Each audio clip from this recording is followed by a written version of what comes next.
भी वजन 108 किलो था, मेरे भी हार्मोन्स में गड़बड़ थी।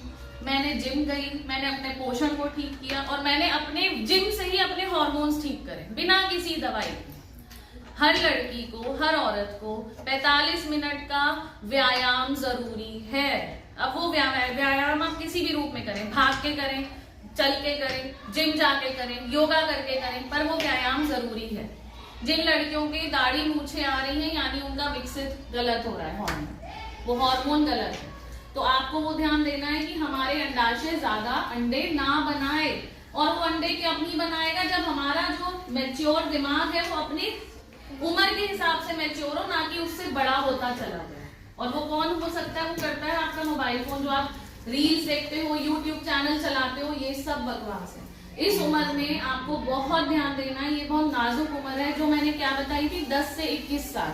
इसमें अपने अंगों का विकसित होना और अपने आप की मैच्योरिटी और अपने स्पेशली आपके दिमाग की, क्योंकि जो हमारा दिमाग अल्टीमेटली पिट्यूटरी यहाँ पे है, मेन हमारा हार्मोन क्या है, ये हमारे सारे हार्मोन्स को चला रहा है।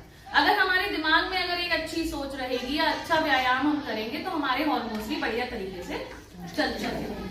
अब हमने आपको 2 चीजें बताई, महावारी बताई और एक अंडों का ज्यादा बनना बनाया। पीछे वालों को सुनाई दे रहा है?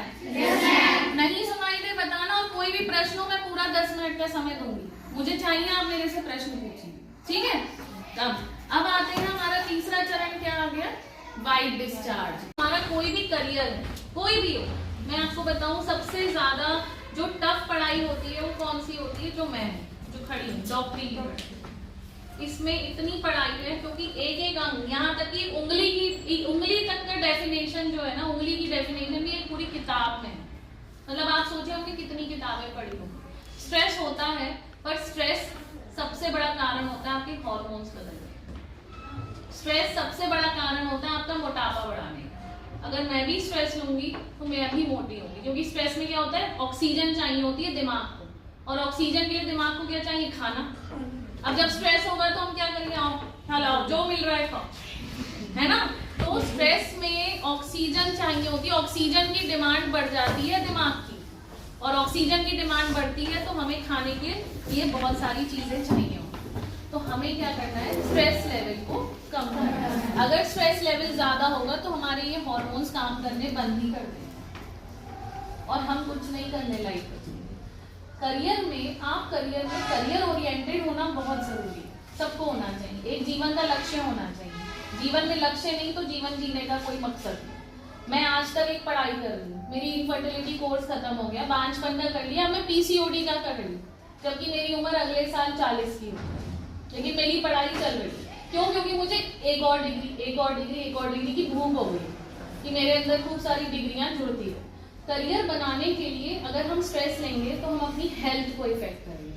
अब अगर हमारी हेल्थ इफेक्ट होगी तो हम ना पढ़ाई के लायक बचेंगे और ना ही अपनी हेल्थ तो खराब करेंगे, लेकिन पढ़ाई के लायक भी नहीं बचेंगे क्या? नहीं। करियर में क्या होता है कि आप सबने कुछ तो सोचा हुआ होगा कि हमें क्या बनना है, क्या नहीं बनना। उस लक्ष्य को फोकस करो, उस पर ध्यान दो, परंतु स्ट्रेस मत लो। एग्जाम है, जो होगा देखा जाएगा। हमने हमारा क्या काम है, कर्म करना। कर्म का फल हमें कौन देगा, वो देगा। हमें कर्मठ बनना है, हमने अपने पूरे प्रयास डाल दिए, तुमने प्रयास करा और प्रयास करके तुम मैम को एग्जाम देने आए। अब मैम ने कितने नंबर दिए, क्या किया, वो ऊपर वाले पे छोड़। हमारे कर्मों का फल हमें देने वाले आपके मैडम बैठी है और ऊपर वाले।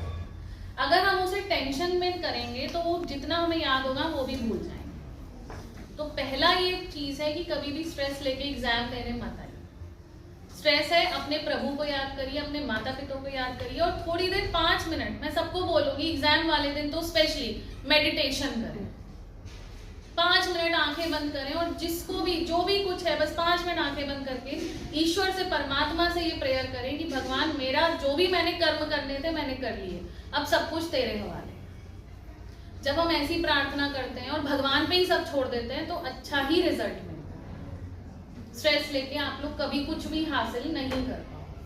और मैं आपको बता दूं 10th जो चरण होता है 10th क्लास, इसमें ही हम डिसाइड करते हैं कि हम साइंस लेंगे कि मैथ्स लेंगे कि कॉमर्स लेंगे कि आर्ट्स लेंगे। जो सोचना सोच समझ के ही करना। हर चीज का अपना अपना अलग अलग स्कोप, डॉक्टरी का अलग है, इंजीनियर का अलग है, हर सब्जेक्ट का अपना स्कोप है। ये नहीं कह रहे यार इसने तो आर्ट्स किया हुआ है तो बेकार है। कभी भी किसी की तुलना खुद से नहीं करनी है। दूसरे में आपस में तुलना होना, जेलसी होना, जेलसी वाला ईर्ष्या का भाव जो लड़कियों में बहुत होता है, ये नहीं होना चाहिए। ईर्ष्या का भाव रख के आप कभी आगे नहीं बढ़ पाएंगे। आप सोचे इसके नंबर कम आए, मेरे ज्यादा है, आप उसमें खुशी मना रहे हो, वो गलत है। वो सबसे गलत है। आप ईर्ष्या का भाव रखोगे, आप कभी आगे सफल नहीं हो पाएगी, तरफ चलते चले जाओ। तो ईर्ष्या का भाव नहीं रखना और करियर पे इतना ध्यान देना है बेटा कि आपको इतना पता होना चाहिए 10th में कि अब मुझे करना क्या है। ये जो एज है किशोरावस्था, यही मैंने क्या बताया, करियर ओरिएंटेड ही एज है।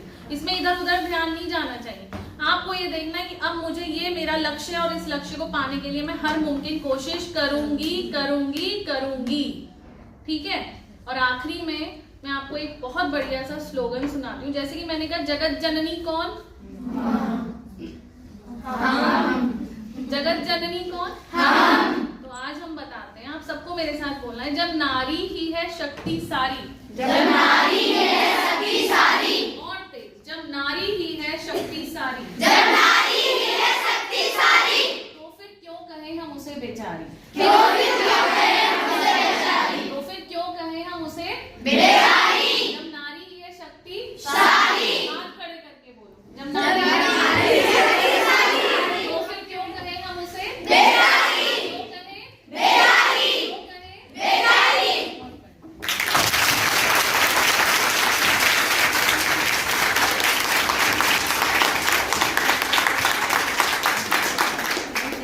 ठीक है। और एक हमारा जो मैंने 4 चीजें बताई वो है पीसीओडी। क्या था ये? अंडाशय में अंडे बना, है ना। फिर आता है ल्यूकोरिया। ये क्या था? बहुत बढ़िया। और एक हमने एक टर्मिनोलॉजी क्या बताई? मेनार। मेनार क्या है?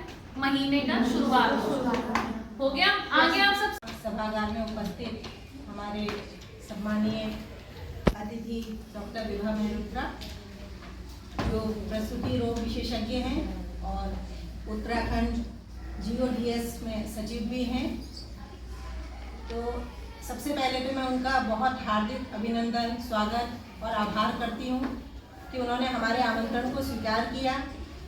क्योंकि हम जब भी आपके सामने होते हैं तो एक शिक्षक के तौर पर आपको काफ़ी कुछ बताते हैं, लेकिन मैम के द्वारा जो यहाँ पर आज प्रस्तुत किया गया है वो मेरे लिए भी एक बहुत ज़्यादा शिक्षाप्रद है।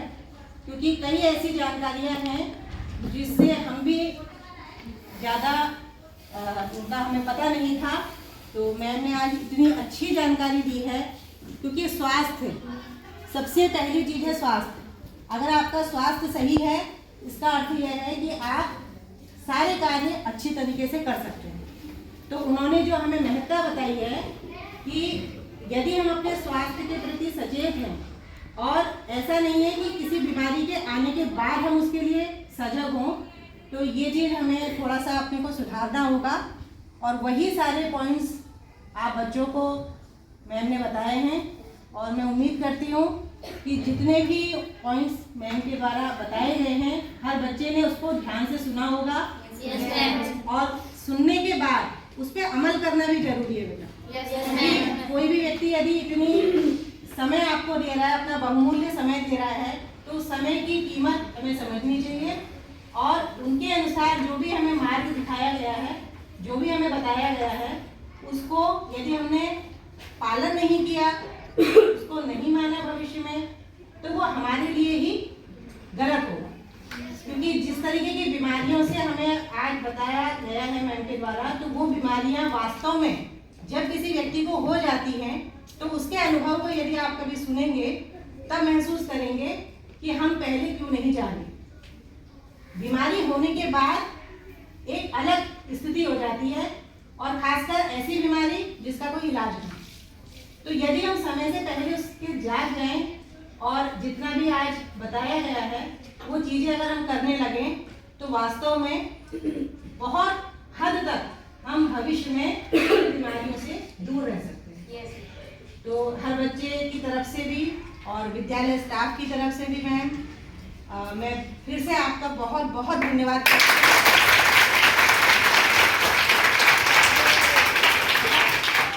जानकारी भी है और स्पेशल ताली एक बार जोर से फिर से मैम।